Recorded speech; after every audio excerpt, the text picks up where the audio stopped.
नमस्कार दोस्तों। देखिए फ्रेंड्स, आर ओ खंड शिक्षा अधिकारी, एलटी ग्रेड, जीआईसी प्रवक्ता आदि जो भर्तियां समकक्ष अर्हता के कारण रुकी हुई थी, जिसका निर्धारण अभी तक नहीं हो पा रहा था, तो उसका समाधान हो चुका है। निकट भविष्य में आपको ये सारी भर्तियां देखने को मिलेंगी। इसके बारे में कुछ इंपॉर्टेंट डिस्कशन आगे मैं आपको दूंगा। ईएमआरएस टीजीटी भर्ती में, जिसमें कि आप जानते हैं कुल मिला के देखा जाए तो लगभग 5,000 से ज़्यादा, 5,500 के आसपास सिर्फ टीजीटी की भर्ती है। बाकी लगभग 350 पद मेल के लिए और 350 पद फीमेल के लिए वार्डन के पद हैं। वार्डन बनने के लिए आपको मात्र स्नातक ही होना है। इसमें भी महिलाओं को विशेष छूट मिल रही है। वो छूट क्या है ये मैं आगे आपको दिखाने वाला हूँ, जैसा कि आप यहाँ पर देखेंगे। ठीक है। इसके बाद फ्रेंड्स, जो अगली खबर होगी वो पीएचडी के बारे में होगी। पीएचडी में जो रूल्स हैं उसमें कुछ बदलाव किए गए हैं। इसमें जो गाइड हैं उनके साथ भी, और जो लोग पीएचडी करेंगे उनके लिए भी कुछ अतिरिक्त सहूलतें दी गई हैं और कुछ नए नियम भी लागू किए गए हैं। जैसे कि अगर कोई रेगुलर पीएचडी कर रहा है तो वो उसे पार्ट टाइम में बदल सकेगा। राजर्षि टंडन मुक्त विश्वविद्यालय में एडमिशन की प्रक्रिया और सीयूईटी में जो चल रहा है उसके बारे में बात करेंगे। चलिए शुरुआत करते हैं। सबसे पहले बात करेंगे, उत्तर प्रदेश लोक सेवा आयोग ने फिलहाल यूपीपीएससी की जो भी भर्तियां अभी तक पेंडिंग पड़ी हुई थी उस पर समकक्ष अर्हता का जो मैटर था उसका निदान कर दिया गया है। और अब बहुत जल्द आपको एलटी ग्रेड, साथ ही साथ आरओ एआरओ, वैसे सबसे पहले जो विज्ञापन जारी होगा वो आरओ एआरओ का ही होगा।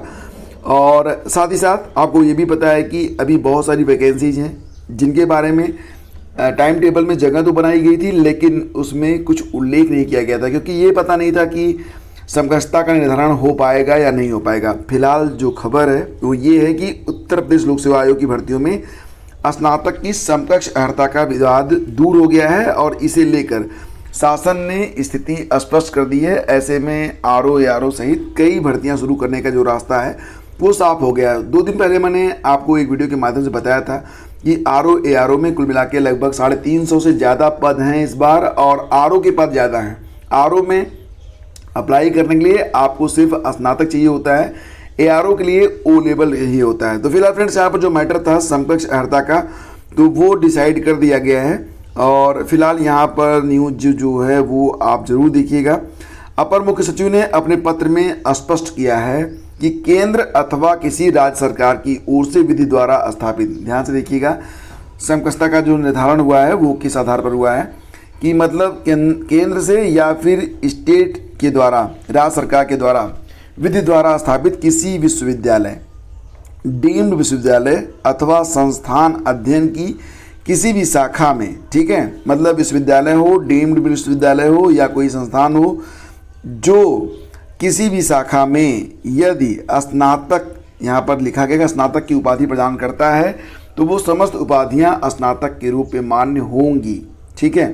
साथ ही केंद्रीय शिक्षा मंत्रालय द्वारा मान्यता प्राप्त विभिन्न व्यावसायिक निकायों संस्थानों में संचालित तकनीकी पाठ्यक्रमों में, केंद्रीय शिक्षा मंत्रालय द्वारा मान्यता प्राप्त विभिन्न व्यावसायिक निकायों संस्थानों में संचालित तकनीकी पाठ्यक्रमों में प्रदान की गई स्नातक स्तर की उपाधियां शिक्षा मंत्रालय और अखिल भारतीय तकनीकी शिक्षा परिषद, जिसको AICTE आप लोग कहते हैं, ये द्वारा समय समय पर निर्गत दिशा निर्देशों के अधीन स्नातक के समकक्ष मान्य किए जाएंगे। तो ये चीज़ें यहाँ पर बिल्कुल क्लियर कर दी गई हैं और आज के कई अखबारों में यहाँ पर आपको ये न्यूज़ देखने को मिल जाएगी। समकक्ष अर्हता का हुआ निर्धारण, अब भर्तियों का रास्ता साफ हुआ। बेसिकली यहाँ पर यह बात कही जा रही है कि अगर केंद्र की ओर से या फिर राज्य सरकार की ओर से कोई भी विश्वविद्यालय है जो विधि द्वारा स्थापित है, मान्यता प्राप्त है, तो अगर वो स्नातक का सर्टिफिकेट आपको दे रहा है, डिग्री आपको दे रहा है, तो वो स्नातक के इक्विवेलेंट माना जाएगा। ठीक है।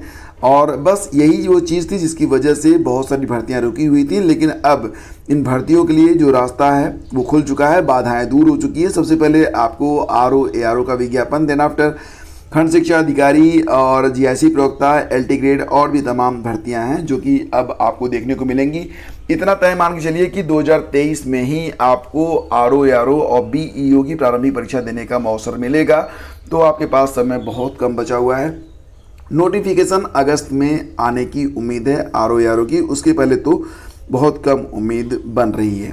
और देखो फ्रेंड्स, जो लोग फिलहाल EMRS यानी कि आपको पता ही है एकलव्य मॉडल रेजिडेंशियल स्कूल में TGT PGT प्रिंसिपल वार्डन आदि के लिए विज्ञापन जारी किए गए हैं, जिसमें ऑनलाइन आवेदन की प्रक्रिया भी चल रही है। अभी जो लेटेस्ट विज्ञापन जारी हुआ है वो TGT और हॉस्टल वार्डन का है।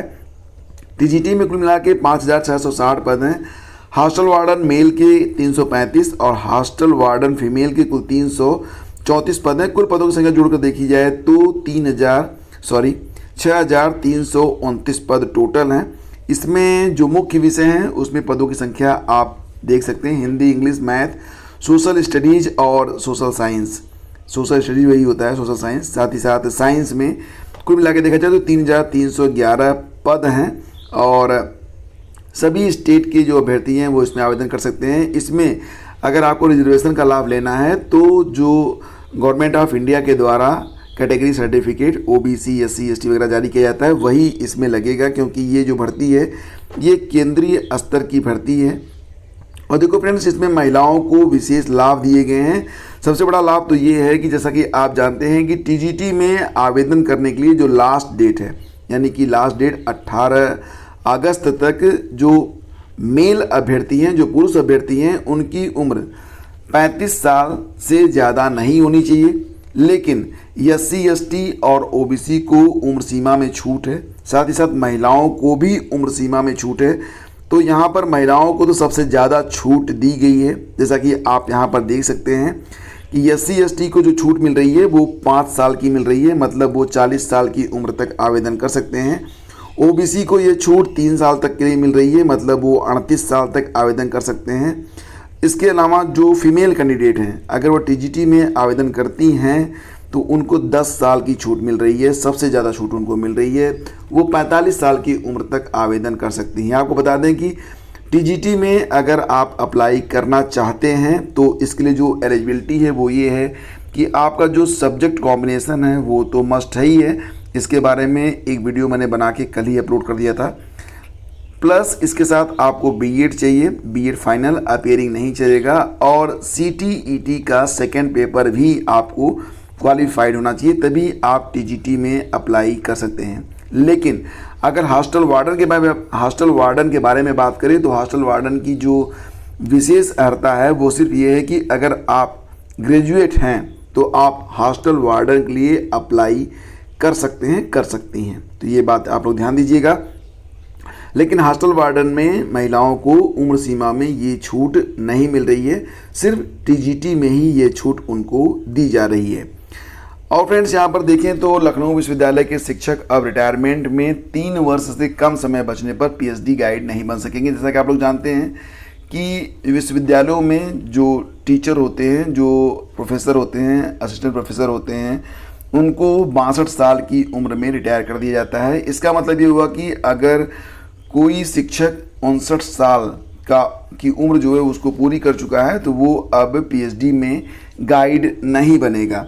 तो विश्वविद्यालय अनुदान आयोग द्वारा जारी गाइडलाइंस के तहत ये चीज़ें तैयार की जा रही हैं और बहुत जल्द UGC जो है इसके बारे में नोटिफिकेशन जारी करेगा। 59 वर्ष से अधिक आयु वाले शिक्षकों को शोध पर्यवेक्षक नहीं बनाया जाएगा। डिग्री और विश्वविद्यालय शिक्षकों की सेवानिवृत्ति आयु 62 वर्ष होती है। वहीं पर दोस्तों, शोधार्थियों की समस्याओं के समाधान के लिए भी कुछ महत्वपूर्ण कदम उठाए गए हैं। इसमें संशोधित PhD अध्यादेश को लेकर चर्चा हुई है। सभी सदस्यों ने अपने विचार रखे। बैठक में इस बात पर सहमति बनी कि अब उन शिक्षकों को PhD गाइड नहीं बनाया जाएगा जिनके रिटायरमेंट में 3 साल से कम समय बचा हुआ है। लेकिन फ्रेंड्स, इस फैसले के बाद शोध छात्रों के दाखिले की प्रक्रिया में भी बदलाव होगा। अब संशोधित PhD अध्यादेश के तहत ही सत्र 2023-24 PhD में दाखिले लिए जाएंगे। नए नियम नए सत्र में लागू हो जाएंगे। और वहीं पर रेगुलर PhD को पार्ट टाइम में बदलने की बात की गई है कि यदि किसी संस्थागत PhD के शोधार्थी की द्वितीय या तृतीय वर्ष में नौकरी लग जाती है तो वो अपने रेगुलर PhD को पार्ट टाइम में बदल सकेंगे। मतलब ये तो बड़ा ही जोरदार चेंज किया गया। ऐसे शोधार्थियों को सिर्फ 2 वर्ष का रेजिडेंस पीरियड ही पूरा करना पड़ेगा और इससे उन्हें नौकरी करने में आसानी होगी। नौकरी करते हुए भी आप PhD कर सकेंगे, लेकिन शर्त यह है कि 2 साल का रेजिडेंस तब भी आपको पूरा करना होगा। पीएचडी मैक्सिमम 3-4 सालों में आप कर सकते हैं। ये आपकी इंटेंसिटी पर, आपकी इच्छा पर निर्भर होता है कि आप कितना समय लेते हैं। वहीं पर उत्तर प्रदेश राजर्षि टंडन मुक्त विश्वविद्यालय के 17 जुलाई 2023-24 की ऑनलाइन प्रवेश परीक्षा का शुभारंभ शुक्रवार को शुरू कर दिया गया है। और फिलहाल अगर आप राजर्षि टंडन ओपन यूनिवर्सिटी प्रयागराज में एडमिशन लेना चाहते हैं तो वेबसाइट पर आपको एडमिशन के जो फॉर्म हैं वो उपलब्ध करवा दिए गए हैं। एडमिशन की जो प्रक्रिया है वो 31 अगस्त तक चलेगी और बाकी जानकारी आपको पोर्टल पर मिलेगी, तो पोर्टल पर एक बार विजिट जरूर कर लें। वहीं पर फ्रेंड्स CUET शीर्ष 3 विश्वविद्यालयों में इलाहाबाद विश्वविद्यालय भी, तो इलाहाबाद विश्वविद्यालय में इस बार कुल 3,43,000 लगभग 3.5 लाख लोगों ने आवेदन किया है। इसमें कुल 1,34,000 तो सिर्फ छात्राएं हैं। सीधा असर इस बार इलाहाबाद विश्वविद्यालय के पंजीकरण पर दिखाई दे रहा है। अब तक 25,000 से ज़्यादा पंजीकरण हो चुके हैं। ऐसे में ये आंकड़ा 60,000 से ऊपर तक जा सकता है। और बाकी जो न्यूज़ है इसके लिए आप टेलीग्राम चैनल पर आ सकते हैं, वहाँ पर आपको सारी न्यूज़ शेयर कर दी गई है। Thank you so much, have a great day, जय हिंद।